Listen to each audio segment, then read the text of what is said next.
Have you ever wondered how constipation can drastically affect your day-to-day life? It's a common issue, yet often overlooked, tucked away under the guise of occasional discomfort. But the impact of constipation extends beyond the physical realm, infiltrating your productivity and overall well-being. When constipation strikes, it's not just a matter of discomfort. It's a disruption that can turn your entire day upside down. Imagine having an important meeting or an exam, and all you can think about is the agonizing need to relieve yourself. It's not just distracting, it's debilitating. The impact of constipation on your life can be profound, affecting your social interactions, mental health, and even your sleep quality. It can make you feel sluggish, fatigued, and unable to focus on the tasks at hand. But here's the good news: it's a manageable condition. Understanding the pharmacotherapy of constipation can help manage this condition effectively. Let's dive deeper into the subject and see how you can reclaim control over your life from this uninvited guest. Before delving into the pharmacotherapy, it's crucial to understand what constipation is. Simply put, constipation is a condition characterized by difficulty in passing stools or infrequent bowel movements, typically less than 3 times a week. It's a common issue that affects people of all ages, and it can be acute or chronic. So, what causes constipation? The culprits could be many, ranging from lifestyle factors to diet and hydration. When it comes to lifestyle, lack of physical activity can make one more prone to constipation. Sedentary habits like sitting for extended periods can slow down the digestive process. Diet also plays a significant role. A diet low in fiber-rich foods, such as fruits, vegetables, and whole grains, can contribute to constipation. Fiber adds bulk to your stool, making it easier to pass. On the flip side, a diet high in fats and processed foods can lead to constipation. Hydration is another key factor. Not drinking enough water can harden the stools, making them difficult to pass. The same goes for overconsumption of caffeinated or alcoholic beverages, which can dehydrate the body and aggravate constipation. The symptoms of constipation can vary, but they generally include hard or lumpy stools, straining during bowel movements, a sensation of incomplete evacuation, and less frequent bowel movements than usual. Some people may also experience bloating or discomfort in the abdominal area. It's important to note that constipation is a symptom, not a disease. It's often a sign that something's not quite right within your digestive system. In some cases, it could hint at an underlying medical condition, such as irritable bowel syndrome or hypothyroidism. Knowing the root cause of constipation allows us to target the problem more effectively with pharmacotherapy. The goal is not just to relieve the symptoms, but to address the underlying cause, whether it's tweaking your diet, increasing physical activity, or adjusting your fluid intake. Understanding constipation is the first step towards effective treatment. Now, let's dive into the world of pharmacotherapy for constipation. Pharmacotherapy, in simple terms, is the treatment of disease through the administration of drugs. It's the science of using medication to heal, alleviate discomfort, and improve the quality of life. In the context of constipation, pharmacotherapy plays an instrumental role. It's no secret that constipation can be a distressing condition, often leaving individuals feeling uncomfortable and even frustrated. This is where pharmacotherapy steps in, offering a range of solutions designed to help manage and ultimately overcome constipation. There's a whole array of drugs used in the treatment of constipation, each with its unique mechanism of action. Broadly, these medications fall under 4 main categories: bulking agents, stool softeners, osmotic agents, and stimulant laxatives. First off, bulking agents. These are fiber supplements that add bulk to the stool, making it easier to pass. They're often the first line of treatment for constipation, especially when it's due to a lack of dietary fiber. Next, we have stool softeners. These drugs work by increasing the water content in the stool, making it softer and easier to pass. Then there are osmotic agents. These drugs draw water into the intestines, which helps to soften the stool and stimulate bowel movement. And finally, stimulant laxatives. These are the heavy hitters in the world of constipation treatment.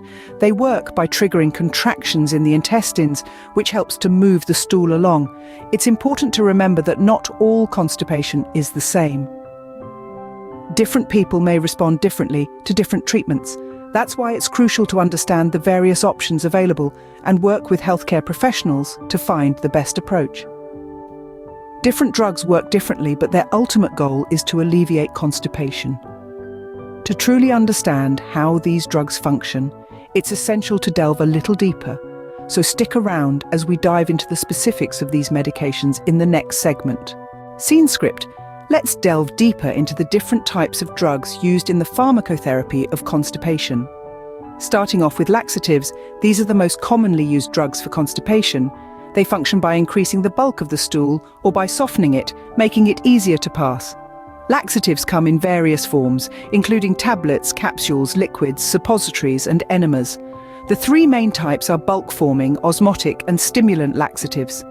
Bulk-forming laxatives, like psyllium husk, absorb water to form a soft, bulky stool, while osmotic laxatives, such as lactulose, draw water into the intestines from the surrounding tissues to soften the stool. Stimulant laxatives, on the other hand, stimulate the muscles in the intestines to increase bowel movements. Next, we have stool softeners, also known as emollient laxatives. These work by increasing the amount of water the stool absorbs in the gut, making the stool softer and easier to pass. Docusate is a common stool softener that's often used when straining to have a bowel movement should be avoided, such as after a surgery or heart attack. Thirdly, we have lubricants. These drugs, like mineral oil, coat the stool, making it slippery and easier to pass. Lubricants are often used when other methods have failed, but they're not typically recommended for long-term use due to the risk of side effects, such as vitamin deficiencies and lipid pneumonia. Moving on to stimulants, these are a bit more aggressive. They work by triggering rhythmic contractions in the intestines, which helps move stools along. Examples include bisacodyl and senna. While effective, stimulants should be used with caution as they can lead to dependency and disrupt natural bowel function.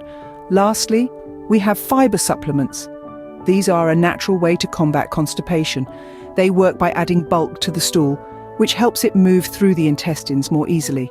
Psyllium, methylcellulose, and polycarbophil are some examples. These are generally safe to use daily and can also provide other health benefits such as lowering cholesterol levels and controlling blood sugar. In summary, each category of drugs works in a unique way to provide relief from constipation. Laxatives and stool softeners soften the stool and make it easier to pass. Lubricants create a slippery surface for easier passage. Stimulants trigger contractions to move the stool along, and fiber supplements add bulk to the stool for easier movement through the intestines.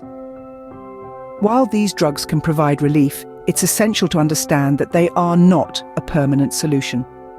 It's always crucial to consult with a healthcare provider before starting any new medication regimen, especially for long-term conditions like constipation.